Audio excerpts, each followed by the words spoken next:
Colorado is being severely slept on.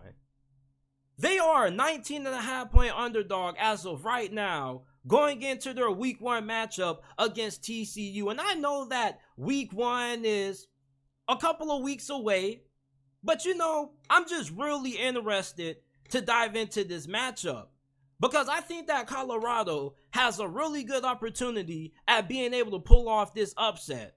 And this is what really confuses me when people talk about this game. They say, man, JT, TCU is just a much more talented football team than Colorado.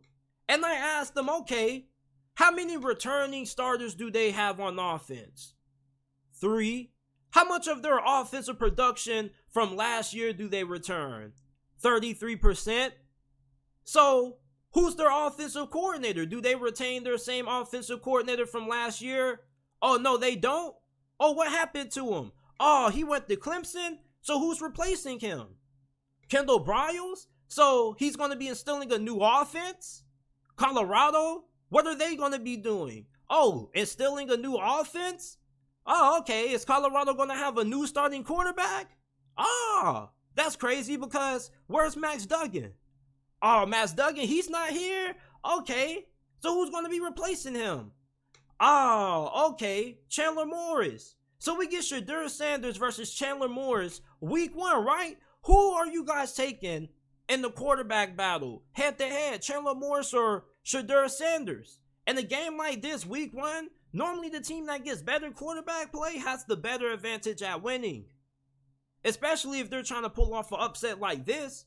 And let's just be honest, I'm pretty sure most of us that are unbiased towards Colorado and don't have a grievance against Coach Prime are probably going to take Shedeur Sanders over Chandler Morris. Even if you're a TCU fan, you probably would take Shedeur Sanders over Chandler Morris. And don't give me anything about he played FCS, he played lower level competition, because there's been plenty of quarterbacks that played in the FCS, transferred to Division I, and still balled out. Most of all of them were really good. Prime example, Cam Ward with Washington State. He transferred from Incarnate World last year. So Shedeur Sanders should be really good. And you got the fact that Chandler Morris, he has a pretty good team around him. But we got questions about TCU at wide receiver. They lost 3 of their leading receivers from last season's team. So they pretty much have a lot of new faces in the passing game. And when you look at Colorado, their receiving core is fairly new too, but I think it's fair to say that Colorado has a better receiving core than TCU. You got Xavier Weaver, Jimmy Horn Jr., they both transferred from the University of South Florida, and they're really good. And then you got the fact that you're going to have Travis Hunter playing both sides of the football. Like, Deion Sanders didn't just go into the transfer portal and get a bunch of scrubs that couldn't play. This is Deion Sanders. He doesn't have to beg and plead for some of the best players to want to play for him. His name rings bells. If Deion Sanders, if you're watching this and you got a son that plays high school football and he had a couple of offers and Deion Sanders walked into his living room right now, he probably would be heavily thinking about playing for him. That's the effect of Coach Prime, the Prime effect. That's what they call it. So you look at the talent that Colorado has, really their strongest positions are cornerback, wide receiver, and running back, and quarterback. Every other position other than that comes down to the trenches. And their defensive line is pretty talented. It really is their offensive line that people have concerns about. But you look at TCU, their defensive line is losing 2 of their leading pass rushers from last season, D. Winters and Dalen Horton. So they have some concerns that they have to address up front. They're going to be plugging in new players. Same thing with Colorado. Even though those players that TCU is going to have stepping up, they already should have some familiarity with the system.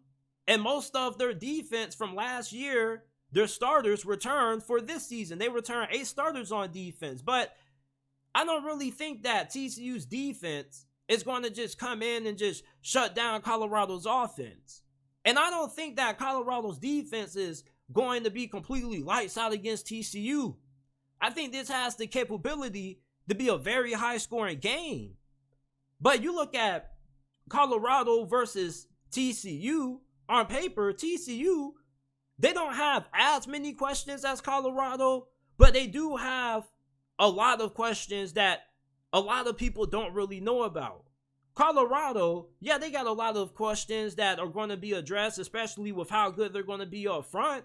But you know that Deion Sanders is going to be a really good quarterback, and you know that you have a really good group of wide receivers, and you got the talent at cornerback and in the secondary, and you got talent all over the team. It's just that you got concerns with what you have up front. And with TCU, they're replacing a lot of production from last season. So you're going to have players who are still in there trying to figure it out. You're going to be having a new OC in there. So there are a lot of things that I think factor into why I believe that Colorado can pull off this upset. Even though this is going to be a hostile environment on the road at TCU, I'm pretty sure that Coach Prime is going to have his guys focused and ready to play. And plus, TCU could come out a little rusty. And week 1 is the best time of the college football season to get a lot of upsets because some of the better teams come out a little bit flat the first couple of weeks into the year. You remember how Alabama almost got upset by Texas last year? So I think that when you look at TCU, they have just as many questions nearly as Colorado has. You don't really know what TCU is going to look like on offense with the new QB and having the new OC. Now, Colorado, I just have a little bit more faith in them because Deion Sanders is a better overall quarterback than Chandler Morris. He's a more proven quarterback than Chandler Morris. Like, Chandler Morris hasn't really proven anything. Like, even when he has played, he's been up and down. I'm more confident in Deion Sanders having a quarterback advantage over TCU. And then you look at the fact that their wide receiving core should be really good as well. And their secondary with Travis Hunter, you know what Travis Hunter can do. You know what Shiloh Sanders can do. So I think that Colorado is going to come in this game and prove to a lot of people why they're going to win more than just 3 games this season. And if you haven't already taken the free money with Colorado over under 3.5, you need to go ahead and get that, man. Go ahead, take Colorado 3.5. I am not a financial advisor. That is not financial advice. I'm just saying, I don't see Colorado winning anything less than 6 games this year. They got a way better roster than what people are giving them credit for.